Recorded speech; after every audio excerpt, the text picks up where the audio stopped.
नमस्कार, आदाब। Crime petrol city crimes अध्याय के आज के एपिसोड में आप सबका स्वागत है। हरियाणा का सोनीपत शहर गुड़गांव और नोएडा के बाद दिल्ली एनसीआर का तेजी से डेवलप होता शहर है, जहां दिल्ली जैसी सारी सुख सुविधाएं होंगी। लेकिन पिछले कई दशकों में सोनीपत कई अपराधों के लिए सुर्खियों में रहा है, चाहे वो सुरंग खोदकर बैंक लूटने का चौंका देने वाला अपराध हो या फिर जाति के नाम पर मोहल्ले के मोहल्ले जला देने वाली सांप्रदायिक घटना जिसने पूरे मीडिया में हड़कंप मचा दिया था। लेकिन आज का ये केस सोनीपत के एक ऐसे केस से जुड़ा है जो शुरू बहुत नाटकीय अंदाज में हुआ और देखते ही देखते कई चौंका देने वाले रहस्य खड़े करने लगा।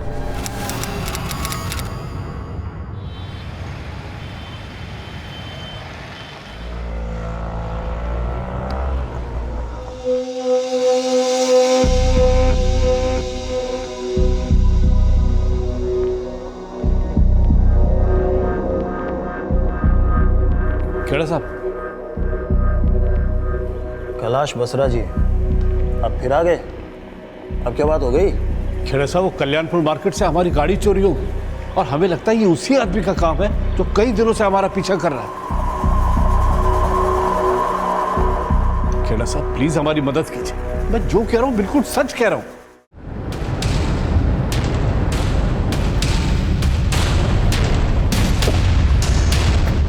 यहां पे हमने गाड़ी खरीदी और यहां पास भी गए, आके देखा तो गाड़ी गायब। पता नहीं क्या हो रहा है हमारे साथ। सब जगह देख लिया। अच्छा बसरा जी, हाँ आपकी गाड़ी गोल्डन कलर की है ना? हाँ HR XX107M जी, हो रही है आपकी गाड़ी।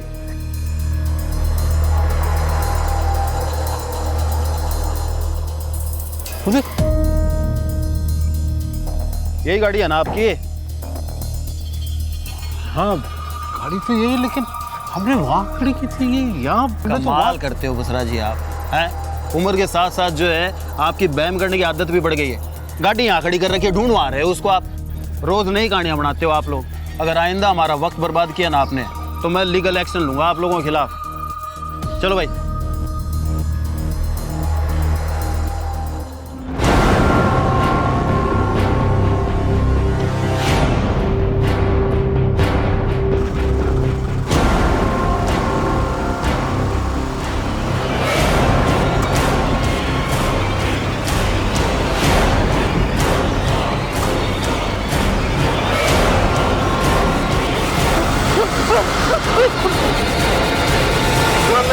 रितेश! क्या हुआ?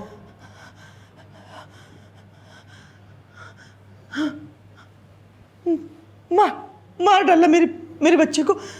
कैलाश जी, मार डाला कैलाश जी।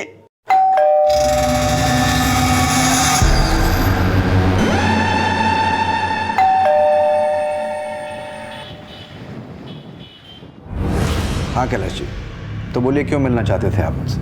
मेरे बेटे रितेश का मर्डर हुआ है। मेरी वाइफ ने खुद सपने में देखा है। सपने में? हाँ साहब, मुझे रोज सपना आता है और सपने में मेरा बेटा भागता रहता है और मुझे आवाज देता है, कहता है नहीं मारा है साहब। एसपी साहब, हम उसे फांसी पे चढ़वाना चाहते हैं। कैलाश जी, आपकी बीवी के सपने और आपके लगने से कोई आरोपी साबित नहीं हो जाते। लेकिन सच यही है साहब कि मानसी एक बहुत ही चालाक औरत है। 12 जून की सुबह उसने फोन किया।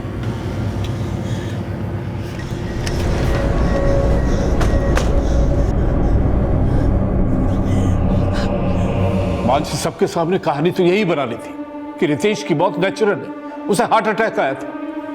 अगर हार्ट अटैक आया था तो उसने रितेश को किसी डॉक्टर के पास ले जाने की कोशिश नहीं की थी? एसपी साहब, दिखावे के लिए उसने सब कुछ किया था।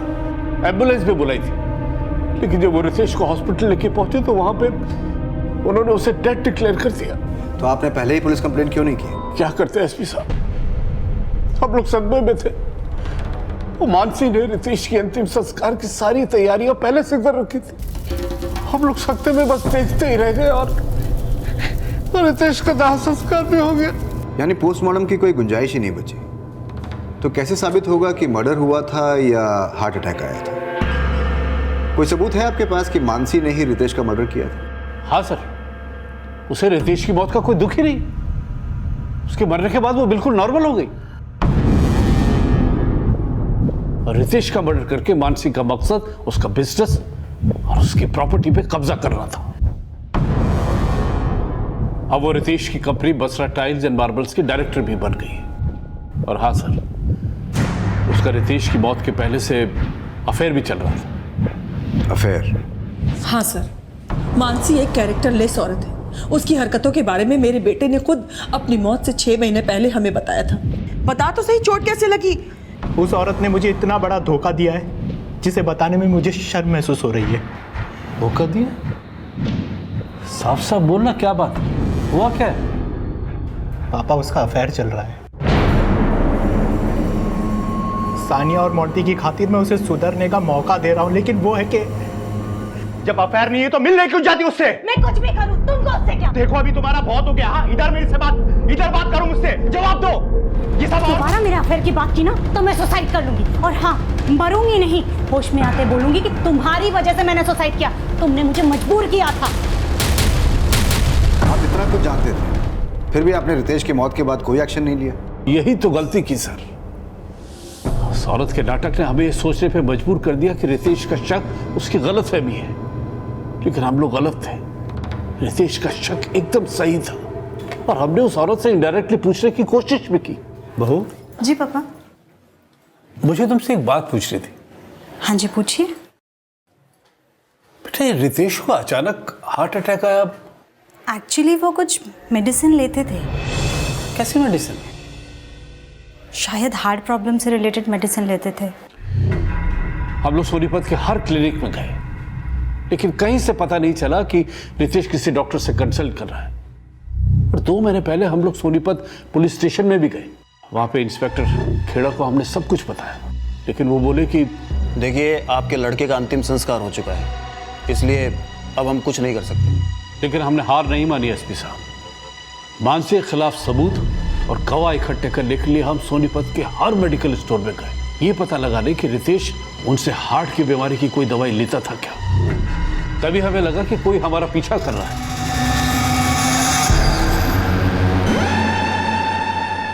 और कल जब हम कल्याण नगर मार्केट में गए तो हमारी किसी ने गाड़ी चुरा ली। और जब हम बाद में इंस्पेक्टर खेड़ा को लेकर वहां पहुंचे तो हमारी गाड़ी कुछ दूर पे खड़ी हुई मिली।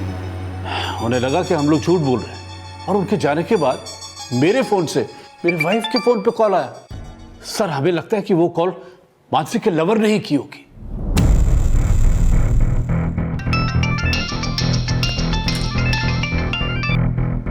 हेलो। मानसी बसरा बोल रही हैं? हाँ जी, बोल रही हूँ। आप कौन? एसपी धर्म यादव, आपसे मिलना है।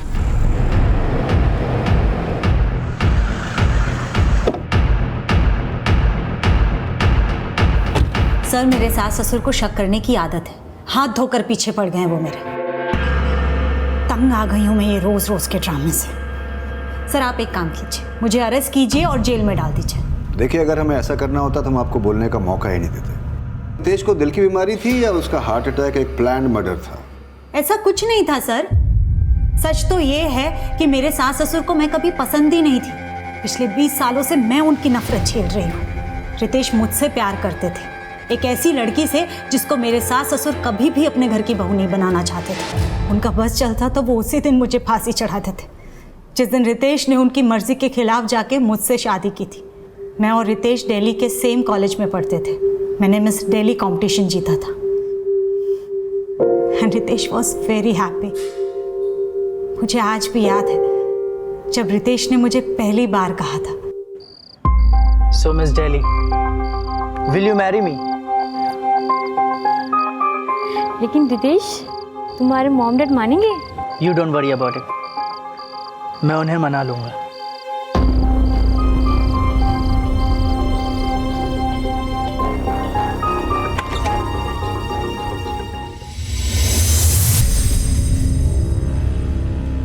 बेटे की जिद के आगे वो झुक तो गए, लेकिन कभी वो मुझे दिल से अपना ही नहीं पाए। मेरी कास्ट अलग थी, मेरा ब्यूटी क्वीन होना उन्हें बिल्कुल पसंद नहीं था। वो कभी मेरे पहनावे को लेके टोकते तो कभी मेरी सोच को। मैंने अपने सपने, अपने एम्बिशंस को भी छोड़ दिया था उनकी खुशी के लिए, लेकिन फिर भी वो मुझे दिल से अपना नहीं पाए। यहाँ तक कि मुझे और रितेश को अलग करने के लिए उन्होंने हमारे बीच मिसअंडरस्टैंडिंग क्रिएट करने की कोशिश की, लेकिन रितेश ने हमेशा मुझे सपोर्ट किया। और शादी के कुछ टाइम बाद ही उन्होंने मुझे अपने टाइल्स बिजनेस में भी इन्वॉल्व कर लिया। हम दोनों ने मिलकर हमारा बिजनेस खड़ा किया। जल्द ही मार्केट में हमारी कंपनी की अच्छी गुडविल बन गई। मैं Basra tiles and marbles company की बोर्ड मेंबर बन गई थी। ये बात भी मेरे सास ससुर को पसंद नहीं आई और एक दिन वो हमसे नाराज होकर घर छोड़कर गन्नौर जाके रहने लगे। वो मुझे तो क्या, रितेश को भी कभी समझ नहीं पाए। मोंटी और सानिया के होने के बाद भी वो हमारे साथ आके नहीं रहे। और अब रितेश। लेकिन रितेश की मौत से 6 महीने पहले रितेश ने उन्हें बताया था कि आपका किसी से अफेयर था। मानसी एक कैरेक्टरलेस औरत है। उसकी हरकतों के बारे में मेरे बेटे ने खुद अपनी मौत से 6 महीने पहले हमें बताया था। और इस बात को लेकर आप दोनों के बीच में झगड़ा भी हुआ। आपने रितेश को सुसाइड करने की धमकी दी थी, ब्लैकमेल किया था और एक फोटो फ्रेम से रितेश के सर पे वार भी किया। सर ऐसा कुछ नहीं हुआ था, मेरा कोई अफेयर नहीं है। सर हमारी बिजनेस को लेकर के एक मामूली सी आर्ग्यूमेंट हुई थी और उसी में रितेश को चोट लग गई थी। रितेश मुझसे बात तो करो, अगर डील मैंने कर ली तो प्रॉब्लम क्या हो गई? डील कर ली, मुझसे पूछा भी नहीं, मुझे बताया भी नहीं। अरे बाबा मैंने तुम्हें कॉल किया था लेकिन तुम्हारा नंबर स्विच ऑफ आ रहा था। स्विच ऑफ आ रहा था तो तुम दोबारा कॉल कर सकती थी। अरे मैंने तुम्हें अरे बॉस कौन है? सर मेरे सास ससुर ये सब मनगढ़ंत कहानी बनाकर, बात का बतंगड़ बनाकर आपको बता रहे हैं। और आपके सास ससुर बोल रहे हैं कि आपको रितेश की मौत का जरा भी दुख नहीं है। रितेश की मौत के बाद उसका जमीन, जायदाद, बिजनेस सब आपने हथिया लिया और आप उसके बिजनेस को बहुत खुशी खुशी संभाल रही है। सर मेरा दुख मैं जानती हूँ। मेरे बच्चों के फ्यूचर के लिए अपना दुख भूलकर मैं काम में बिजी हो गई हूँ। इसका मतलब ये नहीं है कि मुझे रितेश की मौत से फर्क नहीं पड़ा है। पर रितेश के पेरेंट्स का कहना है कि आपने 12 जून की सुबह रितेश का मर्डर किया था। सर 12 जून की सुबह तो मैं सो रही थी और अचानक से लैंप गिरने की आवाज से मैं उठी। रितेश, रितेश, रितेश क्या हो रहा है आपको? रितेश, रितेश, सानिया! सर रितेश को हार्ट अटैक ही आया था। हार्ट अटैक आया था या हार्ट अटैक दिया गया था? दिया गया था मतलब? सच क्या है शायद आप अच्छी तरह जानती हैं और अब ये सच आपके सास ससुर भी अच्छी तरह जान चुके हैं। सर हमें लगता है कि वो कॉल मानसी के लवर ने ही की होगी और उसके साथ मिलकर ही उसने हमारे बेटे को मारा होगा। और ये राज हमें कल रात ही पता चल गया। कल रात? ऐसा क्या पता चल गया आपको? सर कल रात एक मेडिकल स्टोर का मालिक मनोज हमसे हमारे घर मिलने आया था। उस मेडिकल स्टोर वाले ने उन्हें बताया कि आप किसी आदमी के साथ उसके मेडिकल स्टोर पर गई थी वो स्टेरॉइड लेने के लिए, जिसके ओवरडोज से किसी को भी हार्ट अटैक आ सकता है। नहीं सर ये सब झूठ है। मेरे सास ससुर मुझे फंसाने के हथकंडे अपना रहे हैं और उन्होंने उस मेडिकल स्टोर वाले को झूठ बोलने के पैसे दिए होंगे।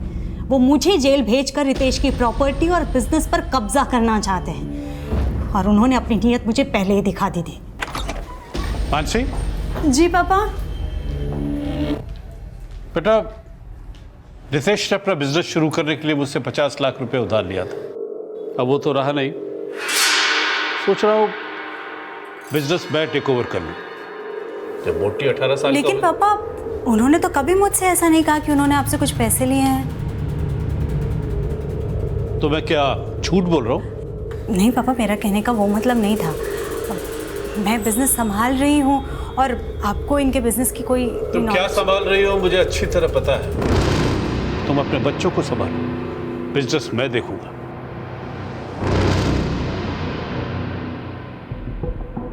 सर वो मुझे बिजनेस से दूर करके 4 दीवारी में बंद करके रखना चाहते थे, लेकिन जब मैंने ऑब्जेक्शन किया तो उनका ईगो हर्ट हो गया।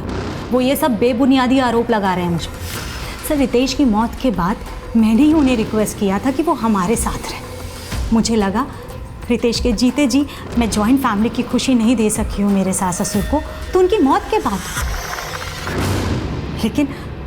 लेकिन उन्हें ये भी अच्छा नहीं लगा। और सर रितेश की मौत को 4 महीने हो गए। उसकी मौत के 2 महीने बाद तक वो हमारे साथ रहे, लेकिन अब जा कर के उनको लग रहा है कि मैंने रितेश का मर्डर किया। सर वो पिछली बातों का बदला ले रहे हैं मुझसे। जो कुछ भी वो रितेश के जीते जी नहीं कर पाए वो सब वो अब करना चाहते हैं। अब वो मुझे सिर्फ टॉर्चर करना चाहते हैं और कुछ नहीं।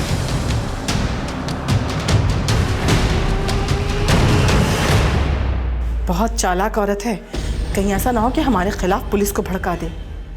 कुछ नहीं कर सकती वो। रितेश के बच्चे, रितेश का घर और उसका बिजनेस हमारा होगा। चारों खाने चित होगी वो। रितेश की मौत हुए कई महीने बीत चुके थे, बॉडी का अंतिम संस्कार हो चुका था और पोस्टमार्टम की कोई गुंजाइश नहीं थी। उनका कहना था कि रितेश की मौत को हार्ट अटैक बताने वाली उसकी बीवी मानसी बसरा ने ही रितेश की हत्या की थी। वो ये सफाई दे रहे थे कि उन्हें पहले मानसी पर शक नहीं हुआ था, लेकिन अब उनका शक गहरा हो गया था। लेकिन क्या उनके दावे में कोई सच्चाई थी? उनकी लगातार मांग को देखते हुए सोनीपत पुलिस के एसपी धर्म यादव उनके शक को एक मौका देना चाहते थे और महीनों पहले गुजर चुके रितेश बत्रा की नेचुरल डेथ के मर्डर होने की संभावना को पुख्ता करने के लिए एक स्पेशल इन्वेस्टिगेशन टीम का गठन किया गया और उसकी अगुवाई सौंपी गई क्राइम ब्रांच के इंस्पेक्टर कुलदीप हुडा को।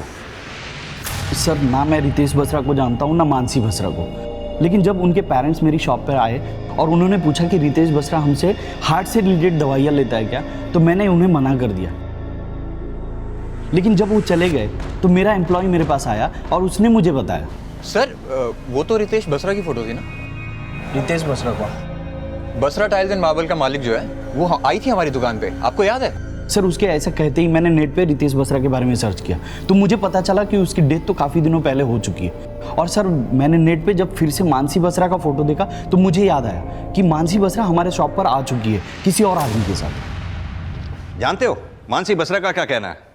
उसका तुम्हारे बारे में यह कहना है कि उसने तुम्हारी दुकान से स्टेरॉइड्स खरीदे ही नहीं, बल्कि उसका तो यह भी कहना है कि तुम्हें यह बयान देने के लिए रितेश के पेरेंट्स ने पैसे दिए। सर, मैंने किसी से पैसे नहीं लिया सर, उल्टा उनके पेरेंट्स की एक बात तो मुझे खुद अजीब लगी। कौन सी बात? सर, उन्होंने कहा था कि रितेश लापता है, जबकि जब मैंने सर्च किया था तो मुझे पता चला था कि उसकी डेथ तो 4 महीने पहले ही हो चुकी है। रितेश के पेरेंट्स ने तुमसे यह कहा कि रितेश लापता है? जी सर, यही तो बताया था उन्होंने। दरअसल में हमारा बेटा 2 महीने से लापता है, कहीं मिल नहीं रहा। रितेश के माता पिता ने पुलिस से कहा था कि रितेश को हार्ट अटैक नहीं आया था, बल्कि उसकी बीवी मानसी ने ही उसका मर्डर किया था। लेकिन उस मेडिकल स्टोर वाले को वो ये क्यों बोल रहे थे कि रितेश लापता है? उन्होंने पुलिस को बताया कि वो सोनीपत के हर मेडिकल स्टोर पर यह पता करने की कोशिश कर रहे थे कि क्या रितेश उनके पास दिल की बीमारी की कोई दवा लेने आता था या नहीं। लेकिन जब बाकी मेडिकल स्टोर्स पर पूछताछ की गई तो रितेश के माता पिता की भूमिका सवालों के घेरे में आ गई। हाँ सर, ये दो यहाँ आए। ये हमारा बेटा है रितेश, इसे दिल की बीमारी है। इसने कभी कोई दवाई खरीदी आपसे? नहीं अंकल, लेकिन आप ये सब क्यों पूछ रहे हैं? दरअसल में हमारा बेटा 2 महीने से लापता है, कहीं मिल नहीं रहा। उन्होंने तुमसे ये बोला उनका बेटा रितेश मिल नहीं रहा है, या ये बोला था कि उसके बेटे की हत्या हो गई है? हत्या नहीं सर, ऐसा तो उन्होंने कुछ नहीं कहा। सर, कैलाश बसरा और पम्मी बसरा के कई झूठ हमारे सामने आए। कभी कहते थे गाड़ी चोरी हो गई है, कभी कहते थे मोबाइल चोरी हो गया। वो लोग आपके पास सबसे पहले कब आए थे? सर, ये कोई 2 महीने पहले आए थे वो, और वो ये कह रहे थे कि उनके लड़के रितेश का खून जो है वो उनकी बहू मानसी बसरा ने किया है। तो आपने क्या एक्शन लिया? सर, एक्शन लेने का तो कोई सवाल ही नहीं उठता, क्योंकि जब वो यहाँ आए थे उससे 4 महीने पहले तो लाश का दाह संस्कार हो गया था, तो सबूत तो कोई बचा ही नहीं था, तो फिर एक्शन कैसे लेते? और सर, एक दिन यहाँ आके कहने लगे कि उनकी बहू मानसी अपने लवर से उन्हें मरवाना चाहती है। लेकिन जब हमने मानसी का बैकग्राउंड चेक किया तो हमने पाया कि उसका तो कोई अफेयर था ही नहीं। क्या सर, आप भी इंस्पेक्टर खेड़ा की तरह हमें झूठा बोल रहे हैं? लगता है आप भी मानसी की बातों में आ गए। मानसी तो क्या, हम आपकी बात का भी तब तक विश्वास नहीं करेंगे जब तक कोई सबूत हाथ नहीं लग जाता। कैलाश जी, एक बात बताइए, आप केमिस्ट शॉप्स पे जा जाके ये क्यों कह रहे थे कि रितेश लापता है, जबकि रितेश की मौत 12 जून को हो चुकी थी? रितेश खुद की मौत नहीं मरा है, मर्डर हुआ था उसका, और हम हर केमिस्ट की दुकान पे जा जाके ये पूछ रहे थे कि रितेश उनकी दुकान से दिल की बीमारी की कोई दवाई खरीदता था या नहीं। अगर हम उन्हें बताते कि वो मर चुका है, उसका मर्डर हो चुका है, तो वो लोग डर जाते और सच नहीं बताते। लेकिन वो मनोज केमिस्ट, उसने तो बताया ना कि मानसी उसकी दुकान पे स्टेरॉइड खरीदने आई थी। लेकिन उसी केमिस्ट का ये कहना है कि उसने मानसी को कोई स्टेरॉइड्स नहीं बेची। तो क्या हुआ, उसने किसी और दुकान से खरीदी होगी? हाँ साहब, और उसने वही दवा देकर के मेरे बेटे को हार्ट अटैक कराया। आप लोग इतने यकीन के साथ कैसे कह सकते हैं? रितेश की जब मौत हुई आप दोनों गन्नौर में थे। रितेश का मर्डर हुआ है या नहीं है इस बात का ना तो कोई सबूत है और ना ही कोई गवाह। सबूत है इंस्पेक्टर साहब, रितेश के बच्चे, वो लोग जानते हैं कि उनकी मां ने ही उनके पापा का मर्डर किया है। रितेश के बच्चे? क्या कहा रितेश के बच्चों ने आपसे? रितेश की मौत के बाद दोनों एकदम मुरझा गए इंस्पेक्टर साहब। मोटी तो बच्चा है, लेकिन सानिया इस रात को जानती है, और यही कारण है कि मानसी सानिया को विदेश भेजने की कोशिश कर रही है। सानिया, क्या सोच रही हो? तुम्हें पता है ना तुम्हें अब्रॉड जाना है पढ़ने के लिए, तो ये फिजूल की बातों से अपना ध्यान हटाकर अपनी पढ़ाई पर कंसंट्रेट करो, ओके? सानिया बेटा, तुम्हारे पापा मुझसे हमेशा कहा करते थे कि तुम पढ़ाई में बहुत अच्छी हो, लेकिन उन्होंने ये कभी नहीं बताया कि तुम अब्रॉड जाके पढ़ना चाहती हो। पापा मुझे कभी दूर नहीं भेजना चाहते थे, लेकिन वो तो खुद ही हमसे दूर चले गए। तुम्हारे पापा हमसे दूर नहीं गए बेटा, बल्कि उन्हें हम सबकी जिंदगी से दूर भेज दिया गया। तुम्हारे पापा को हार्ट अटैक नहीं आया था ना? नहीं, उन्हें हार्ट अटैक ही आया था। बताओ बेटा, 12 जून की सुबह क्या हुआ था? तुम्हारी मम्मी ने तुम्हारे पापा का मर्डर किया था ना? बताओ। दादाजी ऐसा कुछ नहीं है, प्लीज मुझे ऐसे जाने दीजिए।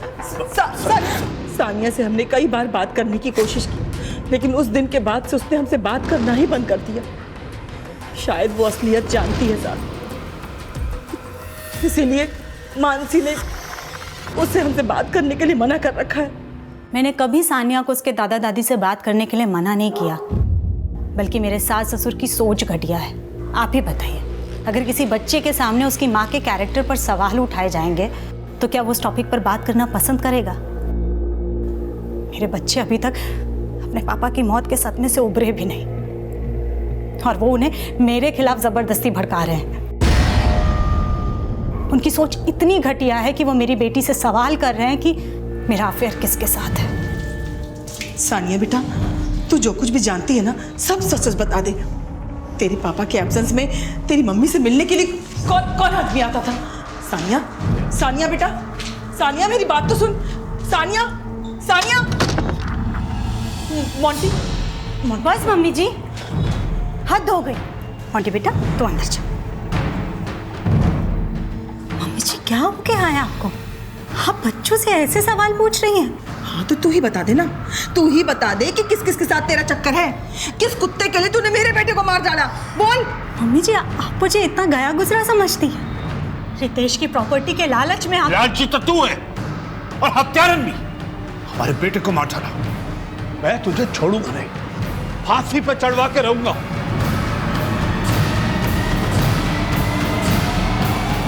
उसके बाद वो हमारे नेबर्स और कंपनी एम्प्लॉय से अजीब अजीब तरह के उल्टे उल्टे सवाल कर रहे थे कि मेरा अफेयर किसके साथ है, लेकिन उन्हें कुछ हासिल नहीं हुआ क्योंकि वो झूठ को सच साबित करने की कोशिश कर रहे थे। लेकिन वो केमिस्ट तो अभी भी अपने बयान पे कायम है। उसका कहना है कि आपने उसकी दुकान से स्टेरॉइड्स खरीदने की कोशिश की थी। उसका तो ये भी कहना है कि उस वक्त आपके साथ एक आदमी भी था। वहीं रितेश के पेरेंट्स को शक है कि आपका किसी के साथ अफेयर था। उनको कोई आदमी फॉलो कर रहा है जिसने उन्हें थ्रेट कॉल दी। उनका ये भी मानना है कि आपके लवर ने उनको जान से मारने की कोशिश की क्योंकि वो आपके खिलाफ सबूत इकट्ठा कर रहे थे। ये सब झूठ है, बल्कि सच तो ये है कि कोई मेरा पीछा कर रहा है।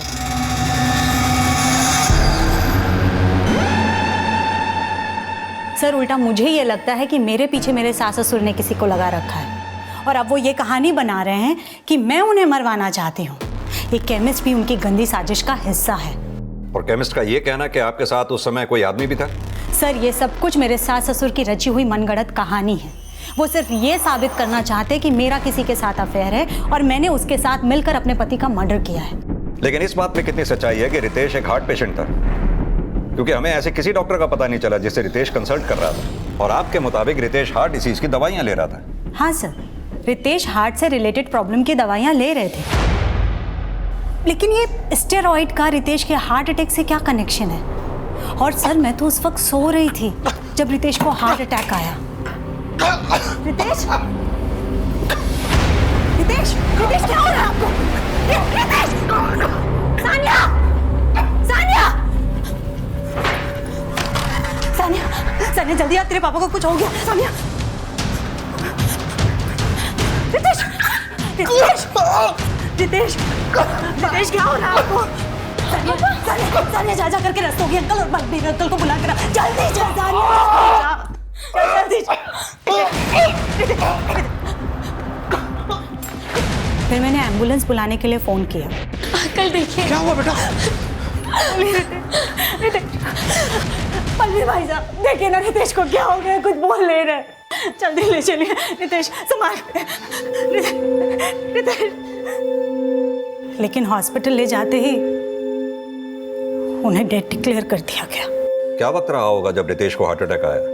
लगभग 6:30 बजे होंगे और 7:30 बजे तक मैंने लॉस को इन्फॉर्म कर दिया था। वो लोग यहाँ आए, फिर हमने साथ में मिलकर उनका अंतिम संस्कार किया। सर, अगर उन्हें शक था तो उन्होंने तब क्यों कुछ नहीं कहा? अब वो ये सब क्यों कर रहे हैं? आपकी बेटी सान्या कहाँ है? हमें उससे भी बात करनी है।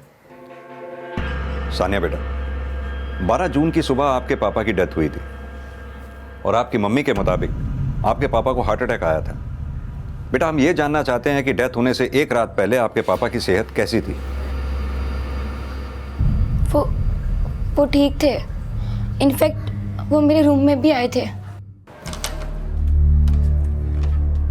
क्या बेटा, तुम अभी तक पढ़ रही हो? मैंने तुमसे कहा है ना, देर रात को नहीं बल्कि सुबह जल्दी उठ के पढ़ना चाहिए, माइंड फास्ट चलता है। लेकिन मुझे पता नहीं था, जैसे अगले दिन मेरी आंखें खुलेगी तो। सानिया, सानिया जल्दी आ, तेरे पापा को कुछ हो गया। सानिया जल्दी आ। रितेश, रितेश क्या हो रहा है आपको? रितेश क्या हो रहा है? रितेश, सानिया, सानिया जा करके रस्तोगी अंकल और बलबीर अंकल को बुला कर जल्दी चल। सानिया जल्दी जा। मैं बलबीर अंकल और रस्तोगी अंकल को लेकर आई। बेटा, जब आप बलबीर अंकल और रस्तोगी अंकल को घर लेकर आए तब आपने क्या देखा?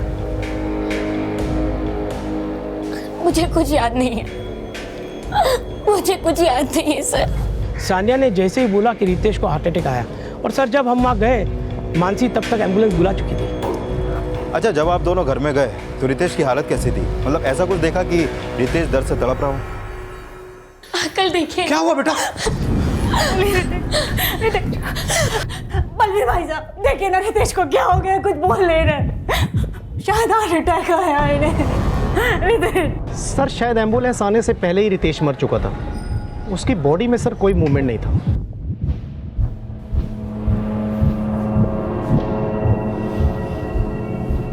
रितेश जब बाथरूम से निकला तो उसकी छाती में दर्द हो रहा था।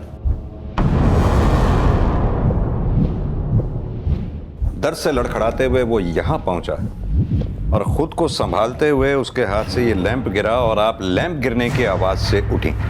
Yes sir. आपके बेटे का कमरा कौन सा? सर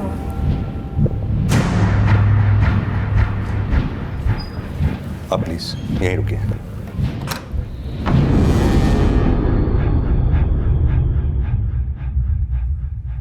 मोंटी बेटा, गेम खेल रहे हो? ये कौन सा गेम खेल रहे हो बेटा?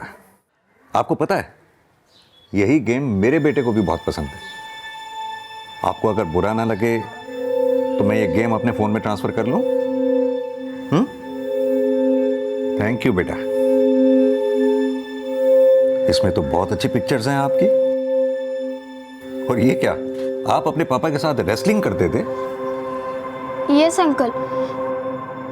सर, रितेश के पोस्टमार्टम रिपोर्ट के एब्सेंस में यह साबित करना वाकई बहुत मुश्किल है कि उसकी मौत नेचुरल हुई थी या फिर उसका मर्डर हुआ था। जिस थ्रेट कॉल की बात रितेश के फादर कर रहे थे वो उन्हीं के फोन से उनकी वाइफ के नंबर पे किया गया था। अब उन्हें थ्रेट कॉल मिली भी थी या नहीं, इस बात का कोई प्रूफ नहीं है हमारे पास। और ना ही सर इस बात का कोई प्रूफ है हमारे पास कि रितेश के फादर की गाड़ी को चुराने की कोई कोशिश भी की गई थी।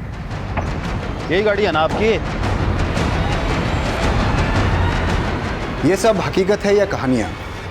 हमें इन सभी एंगल्स को अच्छे से इन्वेस्टिगेट करना है। सर, अजीत, तो मानसी और उसके सास ससुर के कॉल डिटेल्स और सारी एक्टिविटीज चेक करो। पता करो क्या रितेश को वाकई हार्ट प्रॉब्लम थी? सर। विक्रम, तो मानसी के ऑफिस जाकर सबसे अच्छी तरह से पूछताछ करो। सर। संजीव जी, आप बसरा टाइल्स के सीईओ हैं। कितना टाइम हो गया आपको बसरा टाइल्स के साथ काम करते हुए? करीबन 7 साल सर। इतने टाइम से आप बसरा के साथ काम कर रहे हैं, क्या आप बता सकते हैं कि रितेश बसरा की किसी से कोई दुश्मनी, बिजनेस राइवलरी या फिर किसी के साथ कोई पर्सनल इश्यू? नहीं सर, जहाँ तक मेरा नॉलेज है ऐसा तो कुछ भी नहीं था। अच्छा, ये बताइए कि रितेश बसरा के अपनी वाइफ मानसी के साथ किस तरीके के डिफरेंसेस थे? बिजनेस को लेकर उनका विजन एक जैसा ही था। In fact company was doing very well under their guidance. उनको देखकर ऐसा लगता ही नहीं था कि उनका कोई पर्सनल इश्यू हो। और ये रितेश के पेरेंट्स, उनके बारे में क्या जानते हैं आप?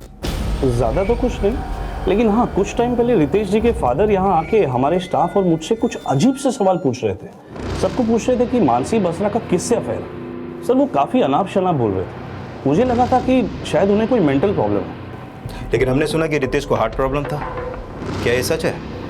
नहीं सर, रितेश जी को कोई हार्ट प्रॉब्लम नहीं थी। अगर ऐसा कुछ होता तो वो मुझे ज़रूर बताते। अगर उसे कोई हार्ट प्रॉब्लम नहीं थी तो फिर उसे हार्ट अटैक आया क्यों? सर ये बताना तो थोड़ा मुश्किल है सर। आज के दौर में किसी को भी अचानक से कोई भी प्रॉब्लम हो जाती है। और वैसे भी रितेश जी को काफ़ी काम का लोड है, काफ़ी स्ट्रेस लेते थे वो। तो आपको क्या लगता है इसी प्रेशर की वजह से रितेश को हार्ट अटैक आया था?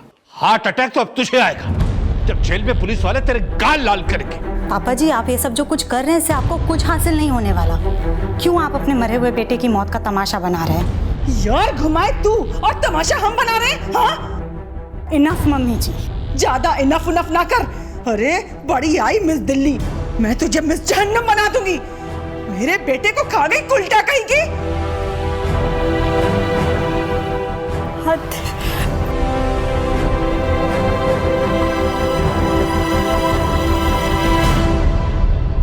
सर मैंने मानसी के कॉल रिकॉर्ड चेक किए, लेकिन ऐसा कोई लीड नहीं मिला जिससे पता चले कि उसका कोई लवर भी है।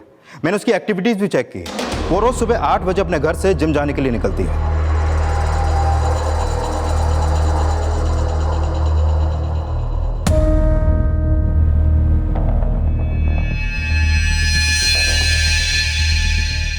सर मेरी मानसी के जिम ट्रेनर से भी बात हुई। सर वो सुबह 8 बजे के करीब आती थी और 1-1.5 घंटे में वर्कआउट करके निकल जाती थी। वो जिम करने के बाद करीब 10 बजे अपने घर पहुंचती है और करीब 11 बजे वो अपने घर से ऑफिस के लिए निकलती है और रात 10 से 11 बजे तक वो ऑफिस से अपने घर पहुंचती है। मैंने उन सभी के कॉल रिकॉर्ड चेक किए जिनसे वो मिलती थी, लेकिन सर ऐसी कुछ भी बात नहीं निकली जिससे पता चले कि उसका कहीं पर कोई अफेयर चल रहा है। कहते हैं कि किसी किताब के सिर्फ कवर को देखकर पूरी किताब को जज करना सही नहीं होता है, लेकिन पुलिस लगातार मानसी बसरा की जिंदगी से जुड़े कई पन्ने पलट पलट कर देख रही थी, लेकिन अभी तक उन्हें वो पन्ना नहीं मिला था जिसके आधार पर रितेश के माता पिता ने मानसी के चरित्रहीन होने की कहानी पुलिस को सुनाई थी। सर मैंने रितेश के फादर कैलाश के कॉल रिकॉर्ड चेक किए। सर इस रिकॉर्ड में एक नंबर ऐसा मिला है जिससे उनकी लगातार बातें होती रहती हैं। किसका नंबर है वो?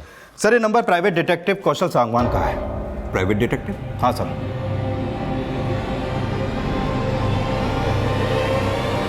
सर उल्टा मुझे ये लगता है कि मेरे पीछे मेरे सास ससुर ने किसी को लगा रखा है और अब वो ये कहानी बना रहे हैं कि मैं उन्हें मरवाना चाहती हूँ। रितेश बसरा के पेरेंट्स को कौन फॉलो करता था इसका तो कोई लीड नहीं मिला, लेकिन हाँ हो सकता है मानसी बसरा को फॉलो करने वाला ये प्राइवेट डिटेक्टिव कौशल सांगवान ही हो। सर कहीं ऐसा तो नहीं कि रितेश के पेरेंट्स की कार का चोरी होना, उन्हें थ्रेट कॉल आना, ये सब रितेश के पेरेंट्स और इस प्राइवेट डिटेक्टिव कौशल सांगवान का ही कोई सेटअप प्लान हो? विक्रम, इस कौशल सांगवान को थाने बुलाओ। Okay sir.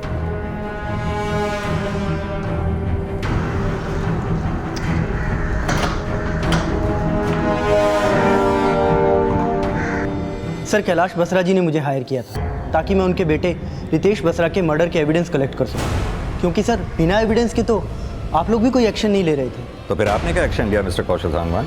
सर मैं ये पता लगाने की कोशिश कर रहा था कि मानसी बसरा का किसी से अफेयर। तो तुम मानसी बसरा को लगातार फॉलो कर रहे थे? जी सर।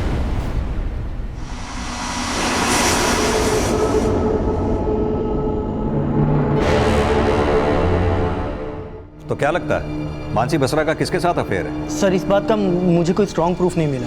और वो कौन है जो तुम्हारे क्लाइंट रितेश के पेरेंट्स को फॉलो किया करता था, थ्रेट कॉल देता था? सर मैं इस बात का भी पता नहीं लगा पाया। तो फिर पता क्या लगाया आपने? सर मैं ये पता लगाने की कोशिश कर रहा था कि 12 जून की सुबह रितेश बसरा की मौत का राज क्या है। सर मैंने 11 जून की रात से लेकर 12 जून की सुबह तक उसके घर के आसपास होने वाली हर एक्टिविटी को चेक किया। सर कल्याण नगर में एक लड़का है जो रोज सुबह 5:30 बजे अखबार डालने आता है।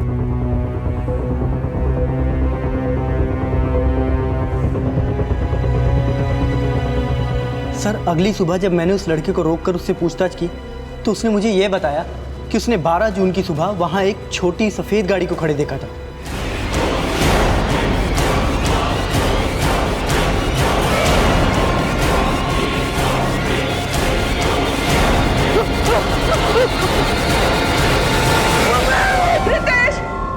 तो इस सफेद गाड़ी का वहम आपने डाला था रितेश की मां के मन में, जिसके बाद से उन्हें रोज सपना आता है कि उनके बेटे रितेश का मर्डर हुआ था। सपना? सर इस बारे में मैं कुछ नहीं जानता। लेकिन रितेश के पेरेंट्स ने खुद हमें इस सपने के बारे में बताया था। सर ये एक मां के अंदर की आवाज है सर, कोई भ्रम नहीं है। हमारे बेटे रितेश का सचमुच में मर्डर हुआ है सर। लेकिन ये मर्डर सपने में हुआ या हकीकत में? हकीकत क्या है ये आप पता लगाइए, लेकिन हमें पक्का यकीन है कि हमारे रितेश को उस मानसी नहीं मारा है। तो आपको भी यही लगता है कि रितेश बसरा का मर्डर उसकी वाइफ मानसी बसरा ने किया था? देखिए सर, मैंने जितना पता लगाया था मैंने आप लोगों को बता दिया है। बाकी का सच आप लोग खुद पता लगा सकते हैं। ठीक है, जा सकते हैं आप, लेकिन जाने से पहले उस लड़के का कॉन्टैक्ट नंबर हमें दीजिए जिसने आपको उस सफेद रंग की गाड़ी के बारे में बताया था। जी सर। विक्रम। साहब मैं झूठ नहीं बोल रहा, माता रानी कसम साहब, 12 जून की सुबह करीब 5:30 बजे मैंने साहब उधर एक सफ़ेद कलर की छोटी गाड़ी देखी साहब। याददाश्त बड़ी तेज है तेरी, डेट और टाइम सब याद है। कहीं ऐसा तो नहीं तेरी इस याद को ताज़ा रखने के लिए उस डिटेक्टिव कौशल सांगवान ने तुझे बादाम खिलाए? नहीं साहब ऐसी बात नहीं है। वो क्या है ना साहब, यहाँ पे कभी कोई गाड़ी खड़ी नहीं रहती थी। उस दिन साहब यहाँ पे एक गाड़ी खड़ी देखी तो याद रह गया साहब। उस गाड़ी का नंबर तो याद होगा? नहीं साहब नंबर तो याद नहीं है, पर सफ़ेद कलर की छोटी गाड़ी थी साहब, वो याद है। उस गाड़ी में कोई बैठा हुआ था? नहीं साहब, गाड़ी साहब बहुत दूर थी साहब, इसलिए कुछ दिखा नहीं साहब। यानी कि तुझे जितना बताने को कहा गया उतना ही तुझे याद है। अजीत सर, इसकी बाकी की सारी डिटेल्स ले लो। सर। विक्रम, अगर इस अखबार वाले की बात को सच मान लिया जाए तो क्या वाकई 12 जून की सुबह कोई सफेद रंग की गाड़ी आई थी जिसमें से निकल के कोई रितेश के घर गया होगा? सर मानसी ने बोला था कि उसकी आंख तब खुली जब रितेश को हार्ट अटैक आया था। ऐसे भी तो हो सकता है कि किलर मानसी का लवर नहीं कोई और है जो सफेद गाड़ी से रितेश के घर पर आया और किसी और मोटिव से रितेश का मर्डर किया। लेकिन मानसी ने तो कहा था कि रितेश की मौत हार्ट अटैक की वजह से हुई थी। विक्रम, कहीं ऐसा तो नहीं कि रितेश को स्टेरॉइड्स की ओवरडोज देके हार्ट अटैक दिलवाया गया हो? उस केमिस्ट ने भी तो कहा था कि मानसी उसकी दुकान पे किसी आदमी के साथ स्टेरॉइड्स खरीदने के लिए आई थी। लेकिन सर उस शॉप वाले ने स्टेरॉइड दिया नहीं था और मानसी ने माना नहीं है कि वो उस शॉप पर गई थी। एक काम करो, आसपास के लोगों से अच्छी तरह से पूछताछ करो, पता करो क्या वो सफेद रंग की गाड़ी अक्सर यहाँ आया जाया करती थी। आसपास जितने भी सीसीटीवी हैं सबकी फुटेजेस खंगालो, क्या पता किसी फुटेज में वो सफेद रंग की गाड़ी कैप्चर हुई है। Okay sir. क्या वाकई मानसी ने स्टेरॉइड्स खरीदने की कोशिश की थी, या फिर उस मेडिकल स्टोर ओनर का बयान रितेश के माता पिता और उनके प्राइवेट डिटेक्टिव कौशल सांगवान की कोई साजिश थी? रितेश के माता पिता को जो कॉल किया गया था, क्या वो सच्चा था या फिर साजिश? इस केस में ऐसे कई सवाल थे जिनके जवाब पुख्ता नहीं थे, लेकिन जल्द ही पुलिस को एक ऐसी लीड मिली जिसने इस केस को एक नई दिशा दे दी। सर, मैंने कल्याण नगर एरिया के 11 और 12 जून के सीसीटीवी फुटेज चेक किए जिनमें 15 वाइट छोटी गाड़ियां कैप्चर हुई हैं और मैंने हर गाड़ी का रजिस्ट्रेशन नंबर चेक किया सर। सर इन 15 गाड़ियों में से एक गाड़ी संधू कोहली के नाम पर रजिस्टर्ड हुई है। संधू कोहली? हाँ सर, वही लोकल गुंडा जिसके खिलाफ पहले भी कई शिकायतें दर्ज हुई हैं और अभी इसका फोन भी बंद है।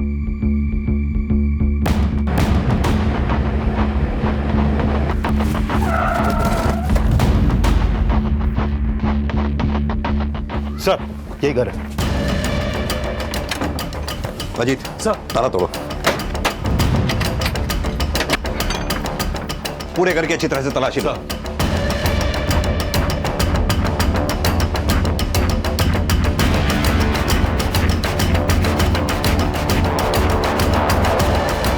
एक मिनट।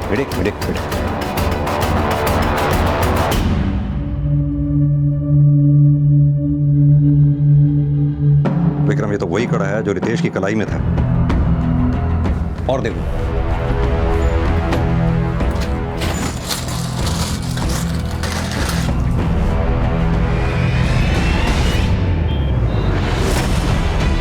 नहीं सर, हम इस आदमी को नहीं जानते। लेकिन इसके घर से ये स्टेरॉइड्स मिला है जिस पर आपके हॉस्पिटल का लेबल। यस सर, ये हमारे हॉस्पिटल का है, मैं चेक करता हूँ। सर ये है विक्रम सौरी जो सोनीपत मेडिकल हॉस्पिटल में एज ए कंपाउंडर काम करता है। सर मैंने इसके और संधू दोनों के कॉल रिकॉर्ड चेक किए, दोनों में अक्सर काफ़ी बातें होती थी और 12 जून की सुबह इन दोनों के फ़ोन की लोकेशन रितेश के घर के पास की ही थी। यानी कि इस विक्रम सोडी का कनेक्शन रितेश की मौत से हो सकता है। और सर इन दोनों का फ़ोन कल पानीपत में बंद हुआ था और पता चला है कि पानीपत में बसरा टाइल्स एंड मार्बल्स का गोदाम भी है। ये विक्की क्यों नहीं आया अभी तक? समझ में नहीं आ रहा है। और ये विक्की ने हमें यहाँ छुपने के लिए क्यों कहा है? संजीव, मैं एक बिजनेस मीटिंग के लिए मलेशिया जा रही हूँ। Handle everything, will contact you after I reach there. Sure.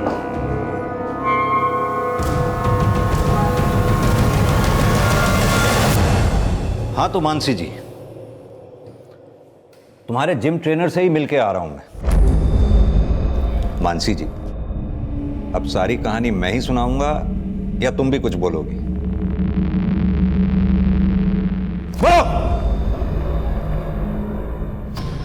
करीब 1 साल पहले मैंने जिम ज्वाइन किया था। विक्की वॉज माई ट्रेनर और मैं उसके करीब आ गई थी। लेकिन रितेश को हमारे रिलेशन के बारे में पता चल गया था। रितेश ने मुझे डिवोर्स देने की धमकी दी और कहा कि घर और बिजनेस में से मुझे कुछ हिस्सा नहीं मिलेगा। संधू ने बताया कि अगर स्टेरॉइड ज़्यादा क्वांटिटी में दिया जाए तो किसी को भी हार्ट अटैक हो सकता है। उस दिन मैं विक्की के ही साथ उस केमिस्ट के यहाँ स्टेरॉइड लेने गई थी, लेकिन उस केमिस्ट ने स्टेरॉइड दिया नहीं। फिर संधू ने बताया कि उसका एक दोस्त हॉस्पिटल में काम करता है, वो स्टेरॉइड अरेंज कर देगा। और फिर 12 जून की सुबह 5 बजे विक्की, संधू और उसका दोस्त विक्रम घर पर आए थे। तुम्हारे सास ससुर का पीछा कौन कर रहा था? उन्हें जान से मारने की धमकी किसने दी थी? जब मुझे पता चला कि वो मेरे खिलाफ सबूत इकट्ठा कर रहे हैं तो विक्की ने संधू को उन्हें थ्रेट देने को कहा था, लेकिन मैं उन्हें मारना नहीं चाहती थी। लेकिन तुमने विक्की को बोला कि विक्रम और संधू को मार दे, इसलिए उसने जान से मारने की उन्हें कोशिश की ताकि तुम दोनों की असलियत कभी बाहर ना आ सके, राइट? तुम लोगों ने रितेश को मारा, यह बात तुम्हारी बेटी सानिया जानती थी?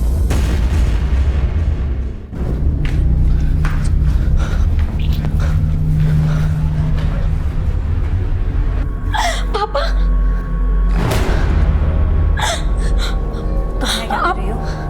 आपने मेरे पापा को मार दिया ना, मैं आपको जेल भेजूंगी। तुम मुझे जेल भिजवाओगी तो तुम्हारा अब्रॉड जाने का सपना कैसे पूरा होगा? खबरदार, अगर कभी भी किसी के भी आगे ये बात बताई तो। और अब जा करके बलबीर अंकल और रस्तोगी अंकल को बुलाओ और हाँ, उनसे कहना कि पापा को कुछ हुआ है, ठीक है? जाओ, जल्दी जाओ।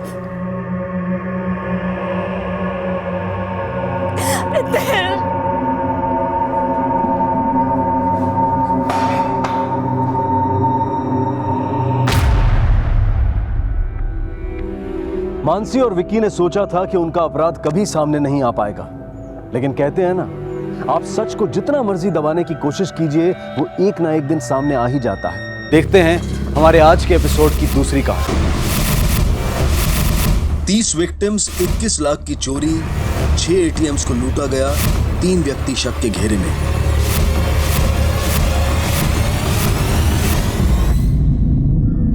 नमस्कार, आदाब। क्राइम पेट्रोल सिटी क्राइम्स अध्याय के आज के एपिसोड में आप सबका स्वागत है। अक्सर बड़े शहरों का तेजी से भागता जीवन कम और संघर्ष ज्यादा प्रतीत होता है।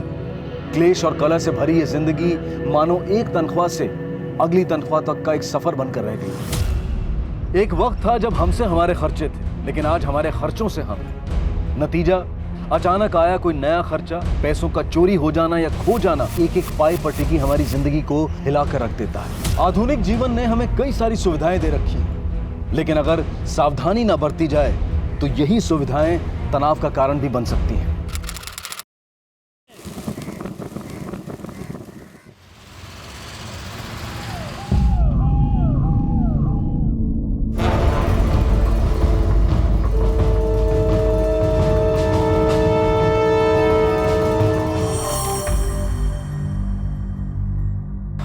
क्या हुआ?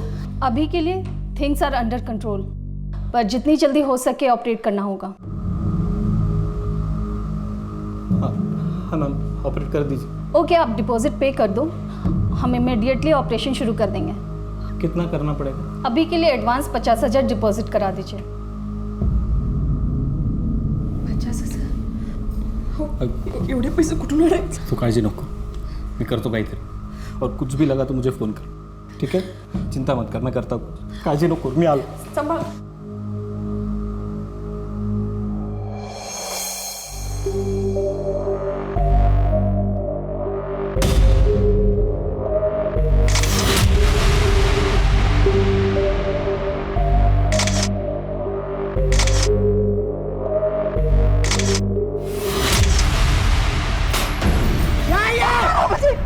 पैसा छुपा दी मेरे से।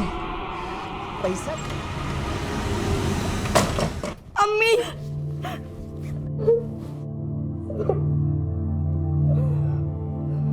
बहुत दर्द हो रहा है ना।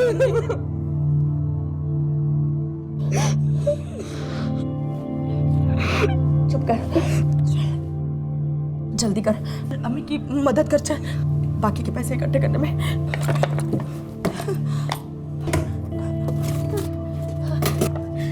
लेकिन अम्मी ये पैसे तो किधर छुपाएगी? गलती मेरी है, मैंने बैंक में खाता खोला लेकिन पैसे जमा कराने में देर हो गई। मेरे जैसी अनपढ़ औरत बैंक जा सकती है, तेरे अबू ने सोचा भी नहीं होगा। अभी चाहती हूँ ये सारे पैसे जमा करा देती हूँ और ये कार्ड भी चालू कराती हूँ। हाँ बेटा, तुम जल्दी ठीक हो जाओगे। यहाँ के जो डॉक्टर है ना, बेस्ट हार्ट डॉक्टर है। आई, मैं पार्क में खेलने जा पाऊंगी ना? हाँ बेटा, तुम पार्क में, गार्डन में, हर जगह खेलने जा पाओगे। हाँ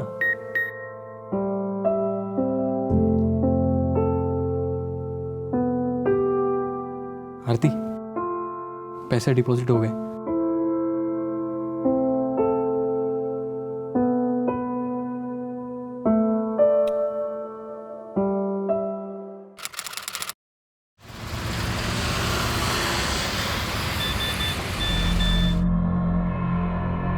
अम्मी, आपने अकाउंट से पैसे निकाले हैं?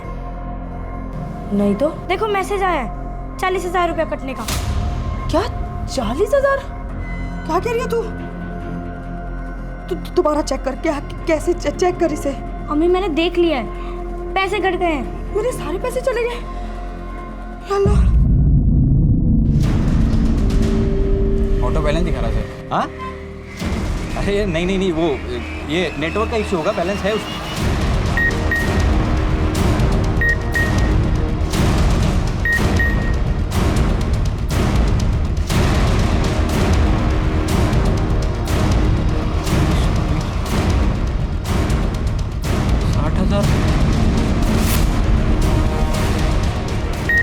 अरे भाई, पैसे कट गए मेरे।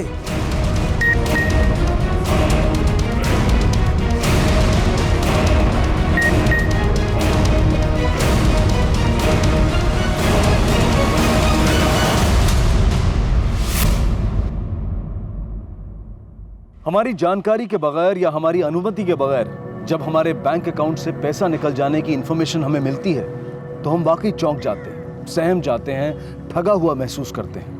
और ऐसा सभी के साथ होता है, चाहे वो कोई गरीब हो और चाहे कितना भी अमीर क्यों ना हो। लेकिन बदकिस्मती से यहाँ ये इंफॉर्मेशन मिल रही थी दो ऐसे लोगों को जो खुद अपनी परेशानियों से घिरे हुए थे, किसी तरह से अपने परिवार की खातिर जूझ रहे थे। लेकिन अब उनकी वो परेशानियां बढ़ने वाली थी। उनके साथ हो रहे कुटिल खिलवाड़ की उन्हें कोई खबर नहीं थी। लेकिन खाता पूरा खाली है सर। वो तो मुझे सिस्टम में दिख रहा है, लेकिन इसमें हमारा कोई फॉल्ट नहीं है। आपने किसी को पासवर्ड दिया है क्या? लिफाफा दिया होगा या कार्ड दिया होगा? देखिए, इसमें बैंक कुछ नहीं कर सकते। फिर वही बात, मैं आपको बोल रही हूँ, मैंने किसी को कोई कार्ड नहीं दिया, कोई लिफाफा नहीं दिया, कुछ नहीं बताया किसी को। खाता आपके बैंक में है, आपकी जिम्मेदारी है ये। सर देखिए, आप मेरी बात समझ नहीं रहे। मेरी बच्ची अस्पताल में, वो पैसे मेरे लिए बहुत इंपॉर्टेंट है। ऐसे कैसे कट हो सकते हैं पैसे अकाउंट से? मिस्टर राणे, देखिए, पैसे ऐसे ही नहीं निकलते। सिस्टम चेक किया हमने, सिस्टम का कोई फॉल्ट नहीं है। इसका फॉल्ट है ये। किसी ने निकाले हैं ये पैसे आपके अकाउंट से। क्या? पुलिस का मैटर है ये। अब देखिए, अगर आपको कंप्लेन लिखाना है तो पुलिस में जाइए आप। सर मेरे अकाउंट से पैसे कट गए, पता ही नहीं चला सर। ये देखिए मैसेज भी आया सर, देखिए। चलिए प्लीज सर कंप्लेंट लिखिए सर। हाँ, मैं पूरा दिन मेरे काम पे ही थी और कार्ड भी मेरे पास ही था, तो ऐसे कैसे मेरे अकाउंट से पैसे कट सकते हैं? मेरे साथ भी ऐसे ही हुआ है मैम, मेरे अकाउंट से भी पैसे कटे हैं। आपने किसी को दिया एटीएम कार्ड? किसी को नहीं दिया सर। एटीएम तो मेरे पास है मैम, और मेरे पैसे निकल गए अकाउंट से। मैं क्या करूँ मैं? सर मेरे घर पे कमाने वाला कोई नहीं है सर। 60,000 रुपए कट गए सर, इकलौता बेटा।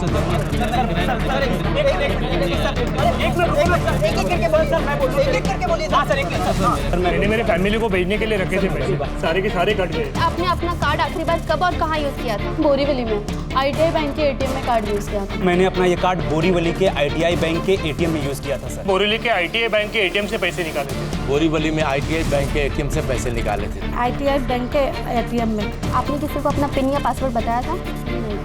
कितने पैसे कटे?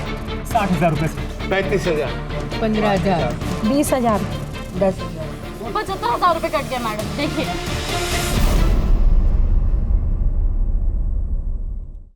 सर अरे सर मुझे घर पे भेजने थे सर 25,000 रुपये। मैं फैमिली के लिए भेजने सर, मेरे माँ बाप। सर मेरे पैसे कट गए सर। कितना कट हुआ है? 60,000 कट गए सर। सर मेरे 20,000 हुए। सर मुझे भी कंप्लेंट लिखानी थी सर। हाँ रुको थोड़ा, इनका होने दो। सर मेरी बच्ची हॉस्पिटल में है सर, प्लीज मेरे पैसे वापस दिला दो सर।